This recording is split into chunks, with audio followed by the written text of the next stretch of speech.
안녕하십니까. 저는 오늘 청소년 지도사라는 직업에 대해서 여러분들과 함께 하게 될 청소년 지도사 박현숙입니다. 인사드리겠습니다.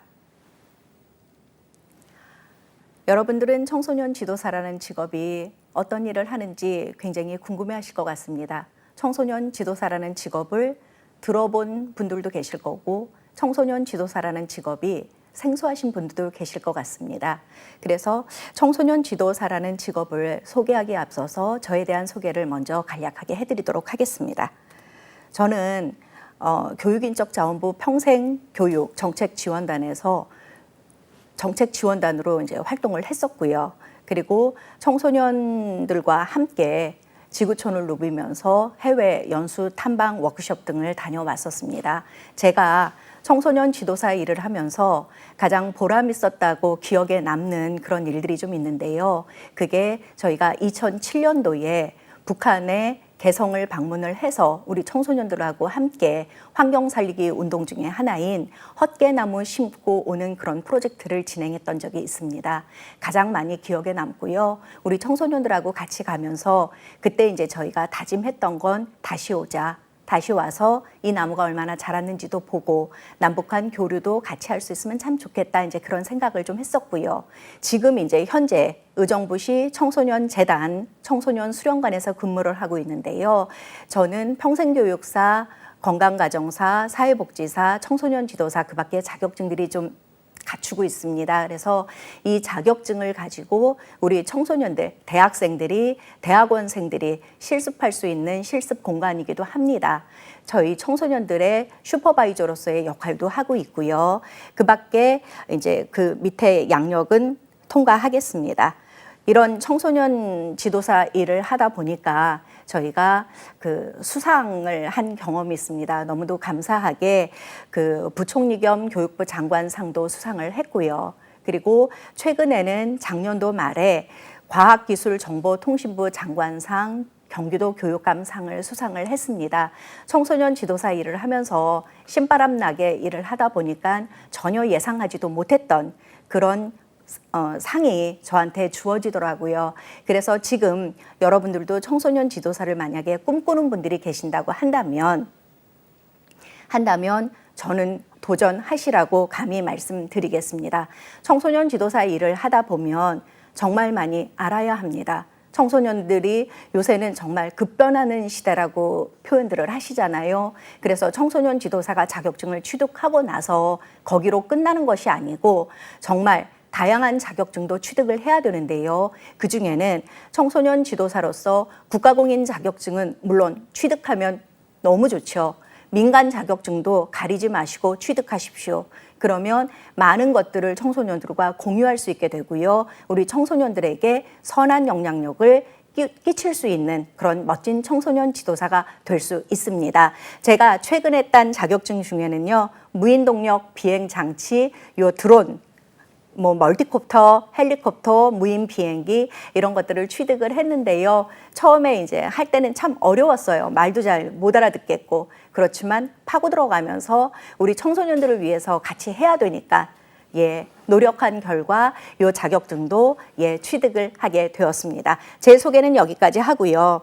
그렇다면 오늘 여러분들과 만나서 이제 청소년 지도사 어떤 직업인지 궁금해하실 것 같아서 알려드리고요. 청소년 지도사가 되는 계기, 방법, 그리고 청소년 지도사 자격증을 취득하고 연수를 받고 나면 어떤 일을 하게 되는지 이 부분에 대해서 하는 일, 그다음에 청소년 지도사 일을 하다 보면 다양한 용어들이 정말 많이 나옵니다. 수련시설이 어떻고, 이용시설이 어떻고, 문화의 집이 어떻고, 수련관이 어떻고 이런 이제 생소한 단어들이 많이 나오게 되는데요. 이런 거 하나하나 짚어가면서 여러분들하고 같이 공부를 할 생각입니다. 청소년 지도사에 대한 직업으로 저는 오늘 여러분들을 만나 뵙게 되었는데요. 청소년 지도사를 포괄적으로 아우르는 그 윗단계가 청소년 지도자라고 있습니다. 청소년 지도자는 청소년 기본법 제3조 1항 7호에 다음 강목에 해당하는 사람들을 청소년 지도자라고 표현을 한다고 하는데요. 여기에는 청소년 지도사도 포함이 되고요. 이 안에는 청소년 상담사도 포함이 되고요. 그 안에 청소년 지도자라고 하면 다 항목 보이십니까? 청소년 시설, 청소년 단체, 청소년 관련 기관 등에서 청소년 육성 업무에 종사하고 있는 사람을 포괄적으로 청소년 지도자라고 합니다.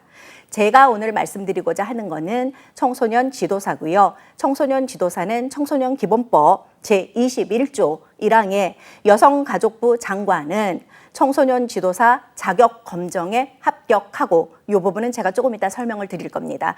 청소년 지도사 검정에 합격을 하고 청소년 지도사 연수기관에서 실시하는 연수 과정을 마친 사람에게 이 자격증이 부여가 됩니다. 이 자격증까지 취득을 해야 청소년 지도사로서의 일을 하게 되는데요. 아까 제가 말씀을 드렸지만 청소년 지도자 안에는 아까 상담사도 포함이 되고 교사도 있다고 말씀을 드렸습니다. 상담사는 여러분들께서 너무 많이 잘 알고 계실 것 같으세요. 깊이 있게는 모르셔도 청소년들을 위해서 상담을 해주고 라포 형성을 해주고 이런 부분에 대해서는 잘 아실 것 같아서 청소년 상담사는 여기까지만 설명을 드리겠습니다. 교사는 여러분들이 잘 아시다시피 학교에서 근무하시는 유치원부터 시작을 해서 초등학교, 중학교, 고등학교에서 근무를 하시는 임용교실을 통과하시고 자격인 주어진 분들을 교사라고 하는데요. 이 교사 역시 청소년 지도자 안에 포함이 됩니다. 자, 그렇다면 청소년 지도사가 되려면 어떻게 해야 하나요? 라는 질문들을 많이 합니다. 청소년 지도사는 한국산업인력공단에서 원서 접수를 받고요. 필기시험이나 면접시험 이 부분들을 운영하게 되고요. 그 서류 접수를 받았을 때 심사 이제 합격자까지 발표를 하게 되는데요. 이 시험은 자격 연수 이제 필기 시험과 그 면접까지를 다 통과하고 나면 거기에서 자격증이 부여되는 것은 아니고요. 아까도 말씀을 드렸지만 한국청소년활동진흥원에서 실시하는 자격연수를 받으셔야 하고요. 요거는 숙박 개념으로 들어갑니다. 자격연수를 받고 자격증을 교부받아야 비로소 청소년 지도사가 되는 것입니다. 그렇다면 2023년도에는 이미 청소년 지도사 필기 시험을 다 마쳤어요. 1년에 한 번밖에 시험을 치르지 않는데요. 청소년 지도사 시험은 내년도 2024년도에는 32회차가 진행이 될 예정인데요. 서류 원서 접수는 7월 중순쯤 원서 접수를 하게 되고요. 필기 시험은 그로부터 한 달 뒤 8월 말쯤에 진행이 될 예정이고요.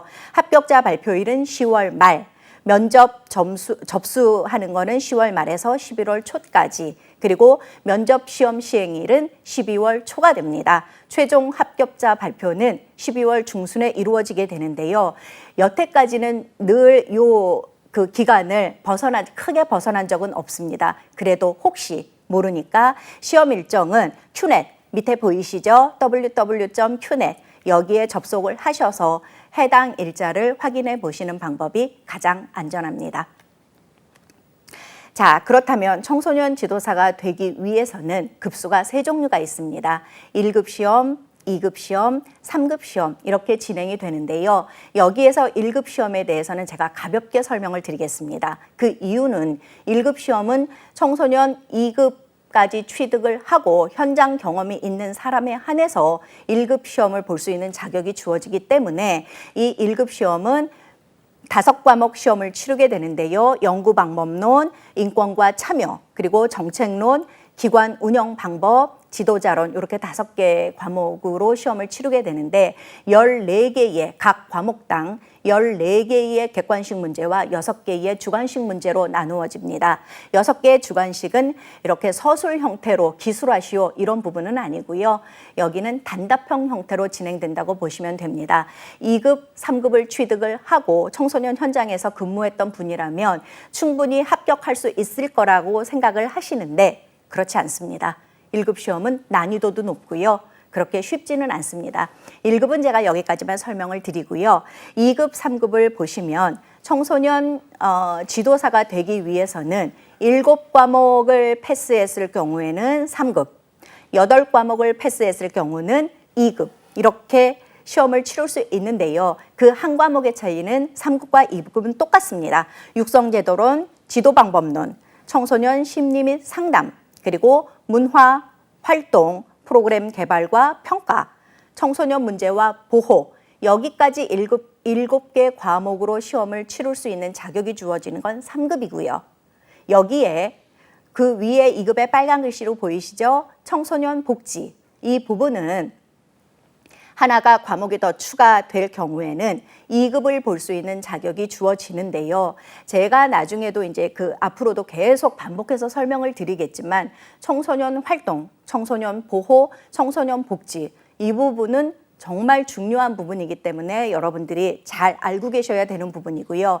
시험을 치르면서 이제 시험을 패스하고 나면 제가 아까 면접 시험을 본다고 말씀을 드렸잖아요. 1급 시험에서는 면접 시험은 없습니다. 이미 다 자격을 검증받은 사람들이기 때문에 필기시험만 통과하면 되고요. 2급과 3급은 면접시험을 치르게 되는데 이 면접시험에서 탈락하시는 분들이 많습니다.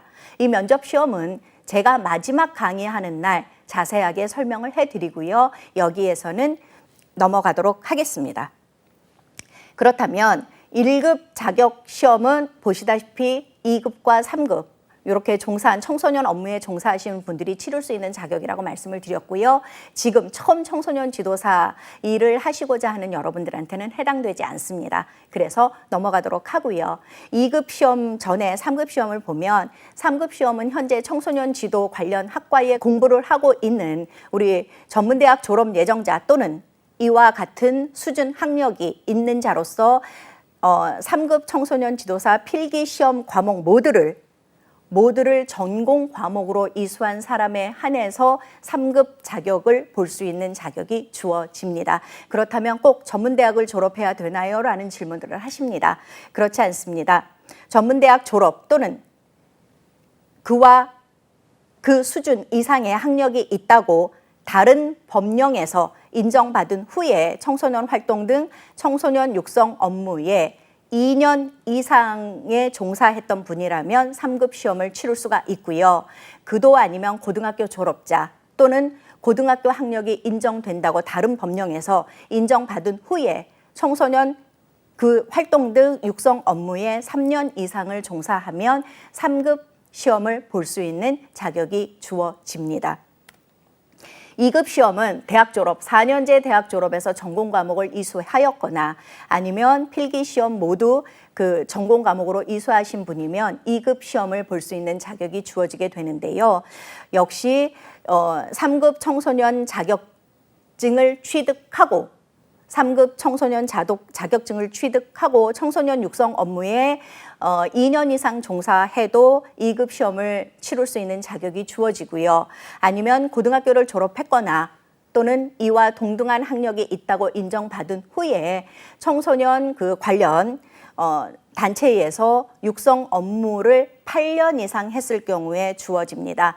대학을 졸업한 경우와 전문대학을 졸업한 경우, 고등학교를 졸업한 경우에 그 활동 차이는 조금 있다라는 거 기억해 주시면 되시고요. 이렇게 해서 응시 자격이 주어지게 되는데요. 이 과목을 공부했어도 결격 사유가 있습니다. 시험을 치러도 치를 수 없는 자격들이 있는데요. 이 부분은 여러분들이 필기 시험을 치를 때 반드시 나오는 항목 중에 하나입니다. 이 결격 사유는 미성년자, 피성년 후견인 또는 피한정 후견인 이런 분들은 시험 치를 수 없고요. 파산 선고를 받고 복권되지 아니했어도 이것도 안 되고요. 금고 이상의 형을 선고받고 그 집행이 끝나거나 집행을 받지 아니하기로 확정된 후에 3년이 지나지 아니한 사람도 결격 사유에 다 해당이 됩니다. 보시면 금고 이상의 형을 받고 뭐 끝나지 않은 사람 아니면 그 밑에 쭉 나와 있지요. 아동복지법 성과 관련된 이건 정말 중요합니다. 청소년 관련 기관에서 근무를 하실 때 성범죄자 이 부분은 절대로 근무할 수도 없고요. 현장에서 근무하다가 성과 관련된 것에 걸렸다. 그러면 영원히 청소년 관련 기관에 발을 들여놓을 수 없습니다. 요거는 잘 알아두시면 좋을 것 같고요. 그렇다면 시험을 치렀을 때 합격 기준으로 한번 알아볼까요? 자, 1급 시험이 됐든 2급 시험이 됐든 3급 시험이 됐든 매 과목 100점 만점으로 하는데요. 과목당 40점 이상 어느 한 과목이라도 40점 밑으로 과락이 나오면 40점 미만으로 점수를 받게 되면 아무리 평균 점수가 높다고 하더라도 합격하실 수 없습니다. 그리고 면접 시험에서는 이제 나중에 또 설명을 드리겠지만 면접 시험에서 면접위원 3분이 들어오시게 되는데요. 그 중에서 2분 이상 어느 한 분이라도 최하점인 1점을 면접 들어온 그 친구한테 주셨다. 그러면 다른 분들이 아무리 높은 점수를 주셔서 평균 점수가 높다고 하더라도 절대로 합격하실 수 없습니다. 그렇다면 청소년 지도사한테 필요한 자질에 대해서 한번 알아볼까요? 청소년 지도사 하면 인성 정말 중요합니다. 저희가 직원을 모집을 할 때도 제가 아까 말씀드렸다시피 저는 의정부시 청소년재단의 청소년 수련관 진로직업체험센터에서 근무를 하고 있지만 저희가 청소년 그 직원을 뽑을 때 청소년 지도사 직업을 뽑을 때 가장 중요하게 보는 부분이 인성 부분입니다. 왜냐하면 청소년들의 앞으로 미래를 책임질 수 있는 사람이 청소년 지도사이기 때문에 우리 그 인성을 가장 중요하게 보고요. 필기 시험을 치르고 나면 인적 그 적성 검사, 인성 적성 검사 이런 시험도 치릅니다. 여기에서 탈락하는 사람들도 꽤 있어요. 필기 시험에서 높은 점수를 받았음에도 불구하고 이 인적성 검사에서 탈락하는 친구들도 많이 있습니다. 그래서 인성을 가장 중요하게 생각하고요. 청소년 지도사라고 하면 올바른 가치관 너무너무 중요합니다. 왜냐하면 청소년들이 아직 완성되지 않은 인격체이기 때문에 그들에게 올바른 가치관을 청소년 지도사가 갖고 있지 않으면 안 되거든요. 그래서 청소년 지도사한테는 인성도 중요하고 올바른 가치관을 갖고 있는 것도 너무너무 중요합니다. 그리고 청소년 지도사 일방통행하면 안 됩니다. 양방통행으로 하셔야 됩니다. 청소년의 의견도 들을 줄 알아야 하고요. 그들의 의견을 프로그램에 반영할 줄도 알아야 하고요. 그래서 소통이 너무너무 중요함을 말씀드릴 수 있고요. 그다음에 청소년의 장점. 우리가 청소년 지도사 일을 하면서 저희가 늘 강조하는 부분들이 있는데요. 그 부분이 청소년 지도사라고 하면 청소년들의 단점을 보기보다는 단점을 부각시키지 말고요. 그들에게 있는 장점, 그들 안에 있는 잠재력 이런 것들을 발굴해서 끄집어낼 줄 아는 사람이 청소년 지도사입니다. 그래서 그런 자질들이 좀 필요하고요. 청소년의 문화, 우리 청소년들, 저희도 청소년 시기를 거쳤지만 우리 청소년들의 그 문화 이해할 수 있는 포용력도 가지고 있어야 하고요. 프로그램을 개발할 줄도 알아야 됩니다. 청소년 지도사는 늘 프로그램 개발에 힘써야 하는데요. 이 부분은 제가 잠시 뒤에 다시 또 설명을 해드리도록 하겠습니다. 청소년 지도사 일을 하다 보면 튼튼한 체력 기본입니다. 왜냐하면 저희들은 아까 제가 강조했던 부분, 청소년 활동, 청소년 복지, 청소년 보호 이 부분을 강조를 했었잖아요. 청소년 지도사의 모든 기본의 첫 번째 꼭지는 청소년 활동 부분입니다. 그렇기 때문에 이 친구들하고 같이 등산을 간다던가 어떤 프로그램을 진행한다던가 이럴 경우에는 튼튼한 체력이 뒷받침되어야 되는데요. 행정 업무도 물론 잘 봐야 되지만 평상시에 튼튼한 체력도 갖추어 놔야 하는 게 청소년 지도사의 자질 중에 하나입니다. 그리고 아까 말씀드렸다시피 건전한 성윤리 의식을 갖고 있어야 합니다. 우리 청소년들한테 너무너무 중요하고 청소년 지도사는 우리 청소년들의 조력자가 되어주고 지원자가 되어줘야 하는 역할들, 이 밖의 자질들이 너무 많지만 정말 필요하다고 생각되어지는 부분, 현장의 목소리들을 이곳에 담아서 여기까지 일단 말씀을 드리고요. 청소년 활동 설계를 할 줄 아는 역량도 정말 필요합니다. 청소년 활동이 얼마나 중요하냐면 저희 청소년 지도사가 청소년 수련시설, 청소년 관련 단체에서 일을 할 때 청소년들의 활동을 꽃이라는 표현으로 합니다. 그만큼 중요하기 때문에 청소년 특성을 반영한 프로그램 개발 설계할 때 설계하고 이럴 때 정말 중요하기 때문에요. 청소년 활동 설계 역량 정말 중요하고요. 그다음에 청소년 활동 실행도 중요합니다. 프로그램을 기획해서 이제 실행하게 되면 오리엔테이션을 하잖아요. 오리엔테이션을 하면 제가 이제 한 예를 들어드리면 저희가 의정부를 자꾸 예를 들어서 죄송합니다만 얼마 전에 가족과 함께하는 기차 여행을 다녀왔습니다. 저희가 요 해마다 하는 프로그램 중에 하나인데요. 이 기차 여행은 400명 이상의 가족, 다시 말씀드리면 100가족 이상을 모집을 해서요. 3인 이상 100가족, 이 가족 안에는 조손 가정도 들어가고요. 3대 가정이 다 들어가고요. 그리고 부모님과 2대 가정도 다 들어옵니다. 이모와 고모가 함께하는 경우도 있고요. 이렇게 이제 가족 여행 프로그램을 기획을 했어요. 기획을 하고 저희가 그 기차를 통째로 빌려서 이제 움직이게 되는데요. 작년 예를 들으면 작년에는 저희가 순천만으로 다녀왔고요. 올해는 제천으로 다녀왔습니다. 프로그램을 기획하면서 계속 직원들끼리 모여서 업무 분장은 어떻게 할 것이며 어떻게 프로그램이 진행될 것인가를 굉장히 많이 고민을 합니다. 해마다 하는 프로그램 똑같지 않느냐라고 말씀하실 수도 있는데요. 그렇지 않습니다. 프로그램의 대상이 다르고요. 장소가 달라지고요. 프로그램을 어떻게 이끌어갈 것인가에 대한 시간도 달라지고요. 이렇기 때문에 정말 많이 고민을 하고 있는데요. 프로그램에 이제 참석한 100가족 이상이 참석을 합니다. 그러면 올해 같은 경우는 거의 120가족이 참석을 했는데요. 인솔자만, 저희 관리자만 안전을 중요하게 여기기 때문에 거의 30명이 투입돼서 같이 활동을 합니다. 그러면 저희가 오리엔테이션 기술이 필요하다고 제가 말씀을 드리는 이유 중에 하나는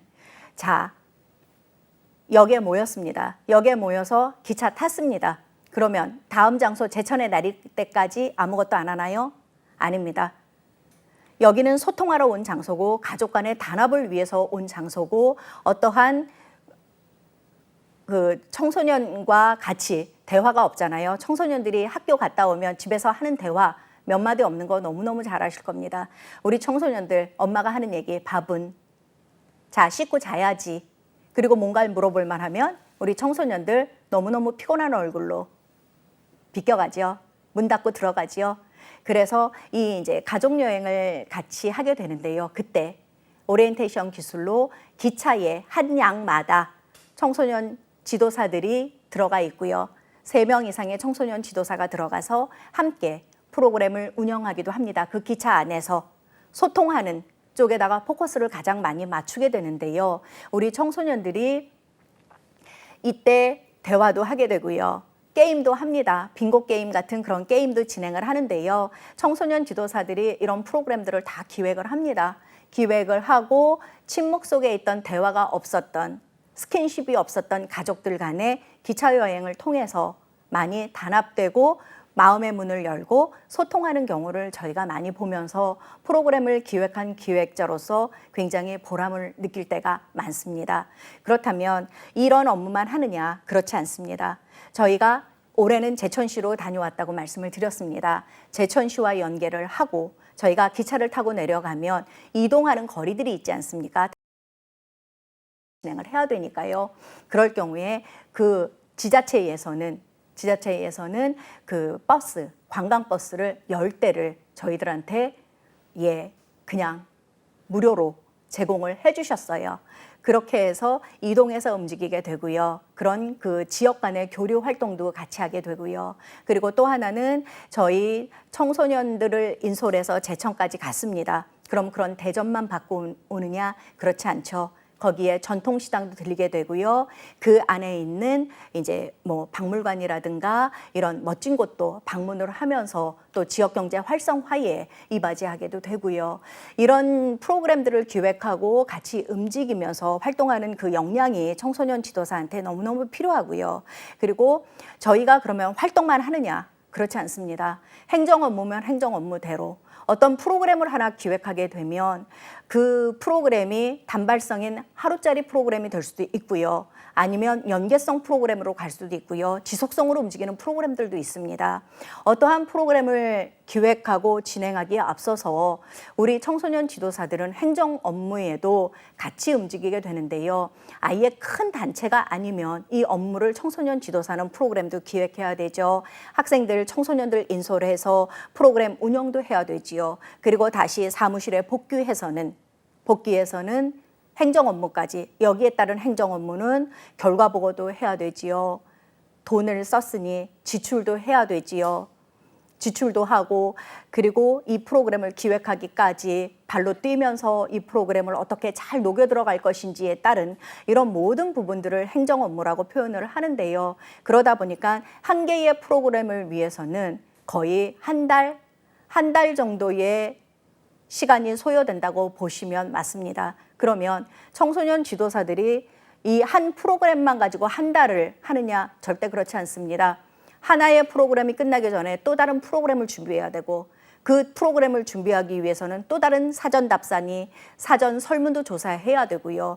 그러다 보니까 일이 끊이지 않고 계속해서 이어질 수밖에 없고요. 그 일을 하는, 역할을 담당하는 그 일을 하는 분들이 청소년 지도사고요.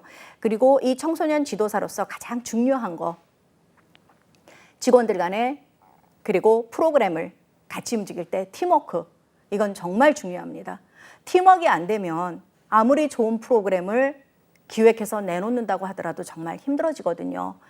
이 팀워크가 얼마만큼 중요하냐면 같이 소통을 해야 되고, 아까도 제가 말씀을 드렸지만 프로그램을 하나 운영하기까지 수많은 대화를 통해서, 회의를 통해서, 업무 분장을 통해서 우리가 완벽하다고 했을 만큼 준비를 철저히 했다고 생각을 하는데, 그럼에도 불구하고 현장에 가면, 현장에서 움직일 때는 늘 변수가 작용을 합니다. 경우의 수도 있고요. 예상했었던 부분도 있었고 예상하지 못했던 그런 부분들이 도출되기 마련입니다. 이럴 때 팀워크로 노련한 경력자, 저 같은 경험이 많은 분들, 아니면 이제 막 들어온 신입들이 해야 할 역할들, 이런 것들이 있거든요. 이럴 경우에는 우리 청소년 지도사들 같이, 이제 제가 청소년 지도사로 일을 한 게 벌써 지금 20년째 돼가거든요. 저희는 눈빛만 봐도 청소년 지도사, 저 직원이 자리에서 앉았다 일어나도 뭘 찾는지, 뭐가 안 풀리는지, 이런 부분에 대해서 눈빛만 보고 행동만 봐도 알 수 있는 그런 단계까지 왔거든요. 어느 직장이나 마찬가지겠지만 청소년 지도사는 한 바퀴 쫙 돌다 보면 뭐가 잘못되고 지금 뭐가 문제가 있구나, 뭐가 꼬여 있구나 바로바로 캐치해내야 되고요. 그런 부분들을 감싸주고 문제가 되지 않도록 같이 해야 되는 팀워크 기술 정말 중요합니다. 그리고 청소년 전문성 개발, 이거는 정말 아무리 강조해도 지나침이 없습니다. 청소년 지도사가 청소년들하고 같이 활동을 할 때 청소년 지도사 자체가 전문성이 없다 그러면 어느 청소년이 믿고 저희 단체 관련 기관에서 활동하는 것들에 따라올 수 있겠습니까?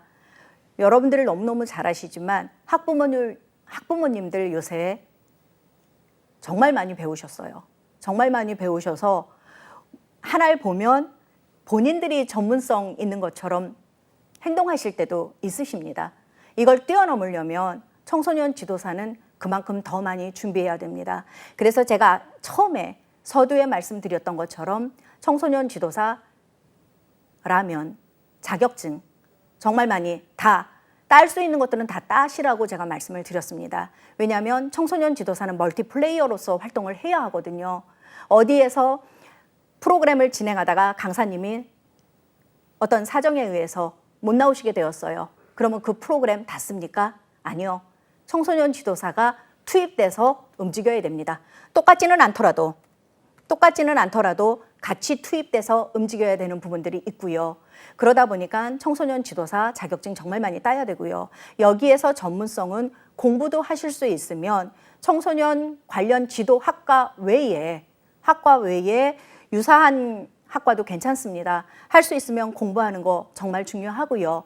그 공부가 대학교를 들어가서 대학원을 들어가서 석박사를 밟고 이런 공부도 있겠지만 책을 통해서 하는 공부도 정말 중요합니다. 책을 통해서 아니면 여행을 가서도 저희가 직업병이라고 표현을 합니다. 직업병 중에 하나라고 표현을 하는데 저희는 여행을 가든 워크숍을 가든 어떤 연수를 가든 거기에 가서 그냥 다른 사람들은 간혹 그런 얘기를 해요.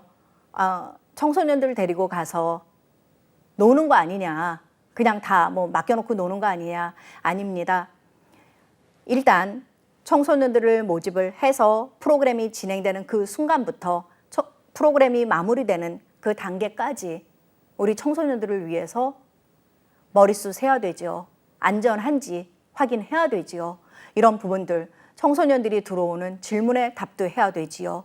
이러다 보니까 전문성 정말 많이 중요합니다. 책을 통해서 여행을 통해서 아니면 어떤 모임을 통해서 이런 곳에 자주 가시게 되면 이 청소년들을 위해서 어떤 프로그램을 기획하게 될지 늘 고민하는 청소년 지도사의 역량 개발을 위해서 정말 필요하다고 생각을 합니다. 자, 비슷한 윤리가 되겠지만 직업 윤리에 대해서 한번 보도록 하겠습니다.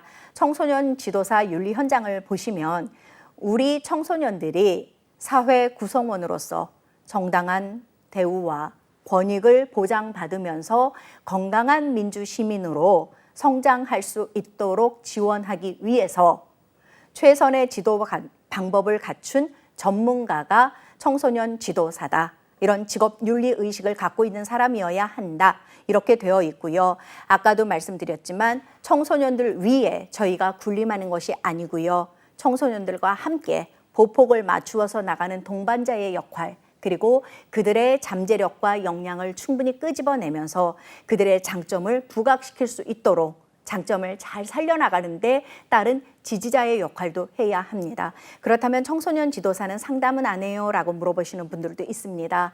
왜요? 청소년 지도사 상담도 합니다. 정말 깊이 있는 전문 상담을 요한다고 한다면 그때는 상담복지센터에 연결을 해주는 방법도 정말 중요하겠지요. 그렇지만 가볍게 학업에 대한 상담, 이성에 대한 상담, 아니면 가정 내에서 일어나는 상담들, 이런 부분들은 저희가 상담도 하기도 합니다. 청소년 지도사라고 하면 청소년들을 위에 군림하는 게 아니고요. 그들과 동등한 인격체로서 같이 존중해줘야 하고요. 그리고 청소년에게 봉사한다는 마음가짐을 갖고 있어야 하고요. 그리고 청소년들이 고른 공정한 기회를 제공받을 수 있는 그런 정의로운 마음가짐, 그런 직업 윤리성을 갖고 있는 청소년 지도사가 필요하다 생각을 하겠습니다. 자, 그렇다면 청소년 지도자가 하는 일, 청소년 지도사가 하는 일, 어떤 일들이 있을까요? 자, 프로그램 기획해야 됩니다. 프로그램은 정말 다양한 프로그램들이 정말 많은데요. 이 프로그램들을 우리 청소년들과 어떻게 접목시켜서 이끌어갈 것인지에 대한 고민 계속 하셔야 합니다. 저도 20년째 근무를 하고 있지만 늘 프로그램을 짤 때는, 기획할 때는 긴장하게 됩니다. 프로그램을 기획할 때 가장 중요한 방법 중에 하나, 이제 아직 청소년 지도사 자격증을 취득하지 않으신 여러분들이지만 취득하시게 되면 가장 먼저 접하는 게 청소년 프로그램을 기획해봐라 라는 이제 이런 부분들이 들어와요. 그러면 학교에서 배웠던 머릿속에서는 프로그램을 충분히 기획하고 할 수 있을 것 같아요. 근데 막상 현장에 들어가서 이 청소년 프로그램을 기획하는 단계로 들어오게 되면 쉽지 않습니다.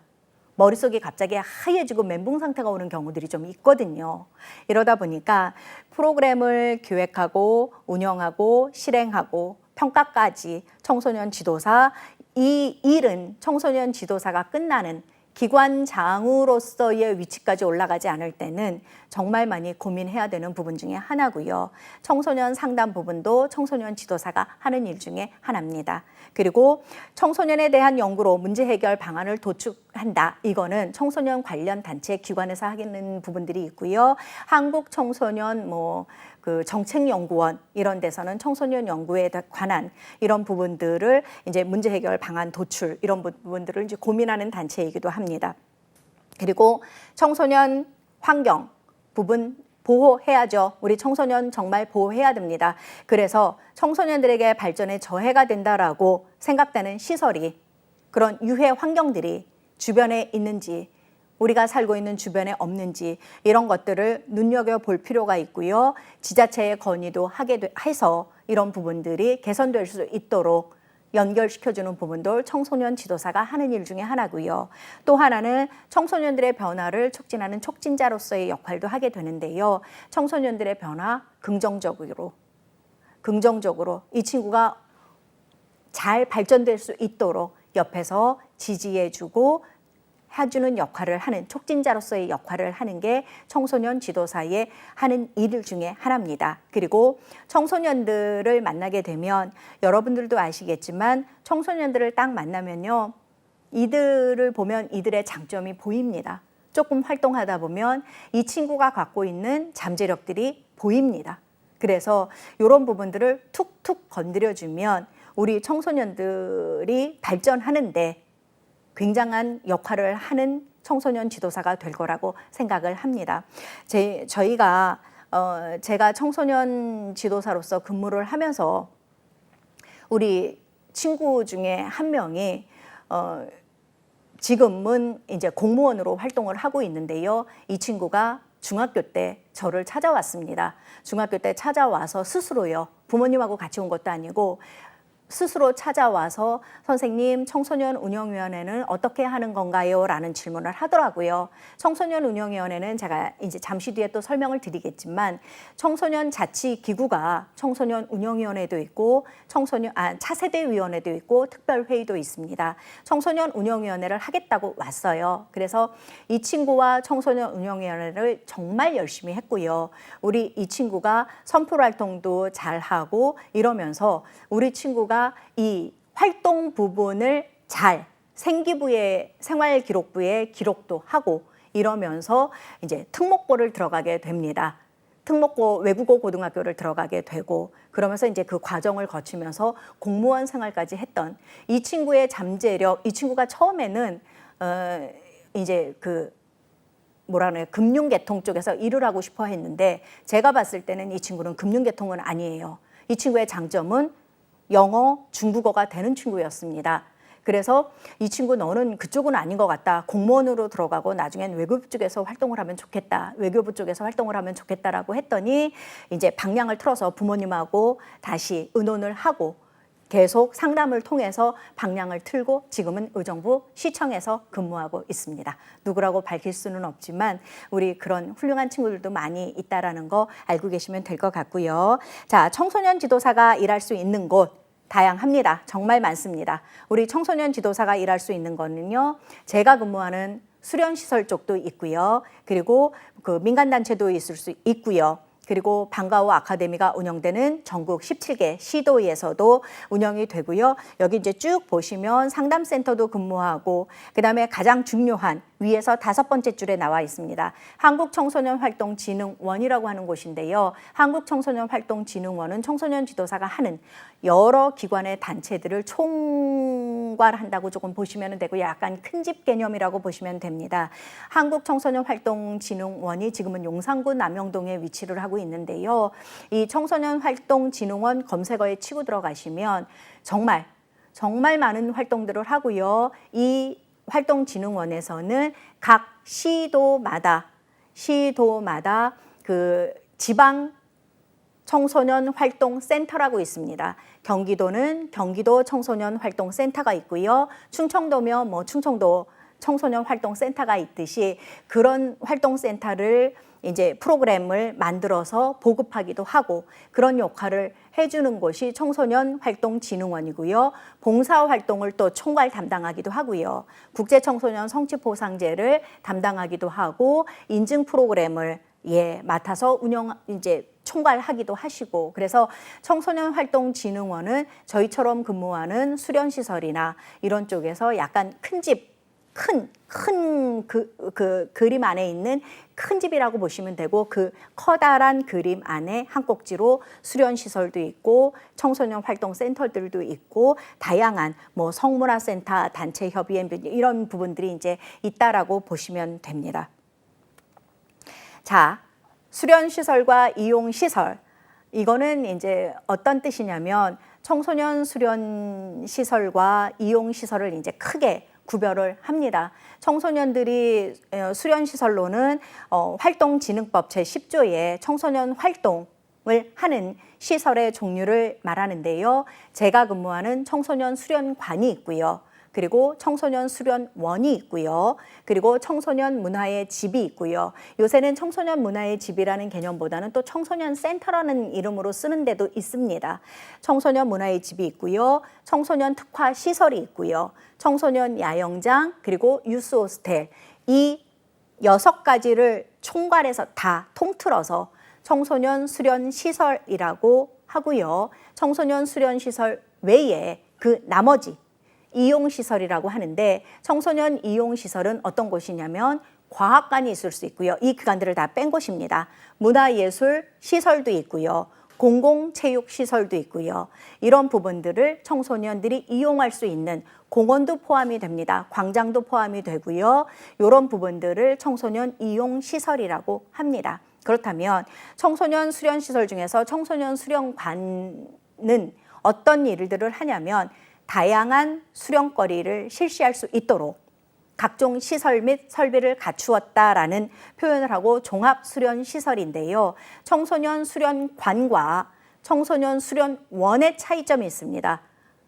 숙식을 제공하는 숙박 개념이 있는 곳은 청소년 수련원이라고 하고요. 숙박 개념은 없습니다. 그렇지만 다양한 청소년 활동을 지원하고 그 종합 시설을 갖춘 기관은 청소년 수련관이라고 합니다. 청소년 수련관은 지자체별로 하나씩은 반드시 들어가게 되어 있습니다. 지자체별로 들어가 있고, 이 수련관 안에 문화의 집이 있습니다. 이 문화의 집은 법적으로 동마다 하나씩 다 갖추도록 되어 있습니다. 그렇게 해서 문화의 집이 약간 작은 집 개념이라 그러면 수련관은 이제 좀 큰 집 개념으로 보시면 되고요. 이 모두를 아우르는 커다란 그 기관은 청소년 수련원이라고 보시면 됩니다. 그러면 청소년 수련원은 어디에 있냐면, 여러분들 지금 이 강의를 들으시는 성인분들도, 그리고 지금 재학 중인 청소년들도 한 번쯤은 다 거치셨던 곳입니다. 어디에 있냐면 천안에 있는 천안 청소년 수련원이 있고요. 강원도 평창으로 가시면 평창 청소년 수련원이 있습니다. 이곳에서 2박 3일 동안 청소년들과 같이 청소년 시기에 그쪽에서 같이 프로그램에 참여해서 활동했던 기억들 있으시죠? 이런 개념을 갖고 있는, 거기서 이제 밥도 먹었고 2박 3일, 3박 4일 움직이다 보니까 잠도 잤잖아요. 그런 숙식 시설을 갖춘 곳이 청소년 수련원이고, 이 청소년 수련원은 국가가 관리하는 곳입니다. 그리고 청소년 수련관은 여러분들 지금 눈여겨보시지는 않으셨을 텐데요. 주변에 이렇게 돌아보시면 청소년 수련관 이름도 써 있을 테고 문화의 집이라는 이름도 써 있을 테고요. 보셨는데요. 여기에 우리 청소년들을 맡겨놓으면 정말 다양한 프로그램에 참여해서 체험활동하면서 크게 성장하는 모습들을 보실 수 있게 됩니다. 청소년 이용시설은 아까도 말씀드렸지만 그 밖에 기타 시설은 청소년 이용시설이라고 표현을 합니다. 자, 여기까지가 이제 1강의 프로그램을 이제 설명을 조금 드렸다면, 2강에서는 어떤 일들을 하게 되냐면, 제가 아까 말씀을 드렸죠. 필기 시험을 치러야 된다고 말씀을 드렸습니다. 3급 시험이 됐든 2급 시험이 됐든 필기 시험을 치러야 된다라고 이제 말씀을 드렸는데요.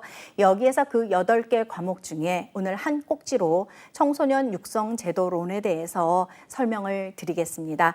자, 청소년 육성이라는 표현도 이제 계속 나오고 비슷비슷한 얘기 같은데 다양한 단어들이 이제 자꾸 나오게 됩니다. 이 부분에 대해서는 여러분들이 인지하고 계셔야 되는 부분인데요. 청소년 관련한 법률이 있습니다. 청소년 기본법이 있고요. 청소년 활동진흥법이 있고요.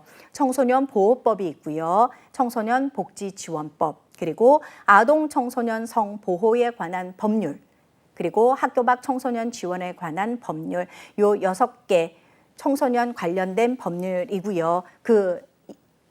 이제 다음 기타 사항으로는 뭐 과학 우주 청소년 단이라든가 육성에 관한 법률, 뭐 한국 청소년 연맹 육성에 관한 뭐 법률, 한국 해양 소년단 뭐 연맹 육성에 관한 법률, 그리고 소년법, 아동복지법 이런 것들이 있는데요. 저희가 여기에서 이제 주로 많이 다루어야 될 부분은 청소년 기본법 너무 중요하다고 아까 말씀을 드렸고요. 청소년 활동진흥법 정말 중요하지요. 보호법 요새 부각됩니다. 활동, 보호, 그리고 복지 이 세 가지는 많이 알아두셔야 돼요. 그래야 청소년 지도사 일을 하면서 도움을 받게 되고 필요에 의해서 프로그램을 기획을 하게 될 때 이 관련 법들을 같이 추가해서 하게 되면 더 좋은 프로그램 개발이 될 수 있거든요. 자, 그렇다면 청소년 하는데 도대체 청소년의 연령이 몇 살이냐 이렇게 이제 질문들을 많이 하세요. 저도 청소년 지도사 일을 하게 될 때는 청소년 하면은 이걸 뭐 고등학교까지 봐야 되나? 어디까지가 청소년이지? 중고등학생까지였나? 이렇게 이제 생각했던 적이 저도 있었습니다. 그런데 청소년이라 하면 청소년 기본법을 저희는 많이 따릅니다. 청소년 기본법에서는 9세 이상, 24세 이하의 청소년이라고 하는데요. 여기는 청소년 기본법 제3조 1호에 명시가 되어 있습니다. 이건 법적으로 명시가 되어 있다는 뜻입니다. 그렇다면 어떤 때는 청소년 기본법을 쓰고 어떤 때는 이 청소년 기본법이 아니고 연령을 낮춰서 하는 경우들 있죠. TV 보다 보면 자, 몇 세 미만은 못 봅니다. 청소년들은 이제 이 시간대 아니니까는 이제 뭐 잠자리에 들 시간입니다. 이렇게 나오기도 하잖아요. 이래서 청소년 복지 지원법과 청소년 기본법에서는 9세 이상 24세로 본다면 청소년 보호법이 있습니다. 청소년을 보호해주는 보호법은 당해년도 19세 미만인 자를 청소년 보호법에서는 이제 보고 있고요. 아동복지법이 있습니다. 아동복지법은 이것보다 한 살이 더 아래입니다. 18세 미만으로 규정한 부분이 있는데요. 아동복지법에 따라서 청소년들이 어떻게 들어가는지에 따라서 또 달라지고요. 청소년 기본법에 따라서 달라지고 복지지원법과 그다음에 청소년 활동법, 뭐 보호법 이런 거에 따라서 청소년 연령 대상이 달라진다는 걸 조금 알고 계시면 될 것 같고요. 그다음에 민법, 소년법, 형법 이런 것들은 그냥 이런 것들이 있구나 정도 알고 계시면 되는데 지금 제가 계속해서 지금 다 설명을 드리는 부분들은 시험 문제에서 다 나오는 부분들이기 때문에 이런 것들은 조금 알고 계셔야 합니다. 자, 그렇다면 유엔이 정한 국제 청소년 연령은 어떻게 되느냐? 여기는 15세에서 24세까지를 청소년으로 봅니다. 우리나라가 규정한 기본법의 9세보다 연령대가 훨씬 더 높지요. 15세에서 24세까지를 보고 있고요. 자, 이제 여러분들 청소년 지도사가 되면 계속 그 용어를 이제 좀 알고 계셔야 되는데요. 청소년이 어떻고, 청소년이 육성이 어떻고, 청소년 활동이 어떻고, 복지, 보호, 뭐 이런 부분들이 이제 계속 나와요. 청소년 헌장에도 이제 나오는데 청소년 육성을 위해서 이제 뭐 어떻게 해야 된다 나오는데 그거에 대한 개념은 여러분들이 알고 가셔야 됩니다. 자, 청소년 육성이라고 하면 청소년들의 활동을 지원하고 뭐를 지원한다고요? 활동입니다. 청소년들의 활동을 지원하고 이게 육성이라는 개념에 대한 지금 설명입니다. 청소년들의 복지를 증진하고 복지도 증진하고 그리고 근로청소년, 아르바이트 하는 친구들 정말 많죠. 근로청소년도 보호하고 그리고 사회 여건과 환경을 청소년들에게 유익하도록 개선하고 청소년을 보호하며 청소년들 보호받을 대상입니다.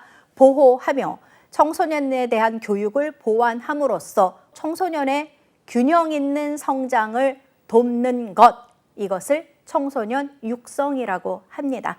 그러면 청소년 육성, 그러면 청소년들을 기른다라는 그 개념을 벗어나서 이렇게 포괄적으로 다 들어가 있다라고 알고 계시면 되고요.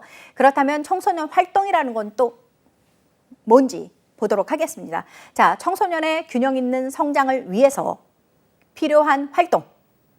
이 안에는 수련 활동도 있고 교류 활동도 있고 문화 활동 등 다양한 형태의 활동이 존재합니다. 청소년 복지라고 하면은 도대체 뭔지 한번 보도록 하겠습니다.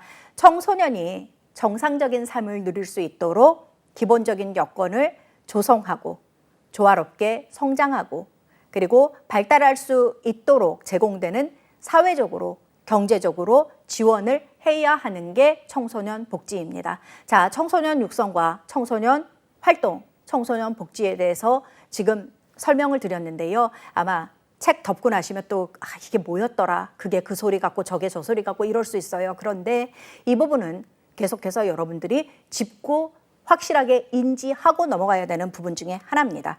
네, 지금까지 청소년 관련 용어와 이 청소년 지도사가 하는 일에 대해서 이제 공부를 하셨는데요. 이 강에서는 이제 관련 법들에 대해서 어떤 법들이 있는지 이 부분에 대해서 이제 다시 만나 뵙도록 하겠습니다. 고맙습니다.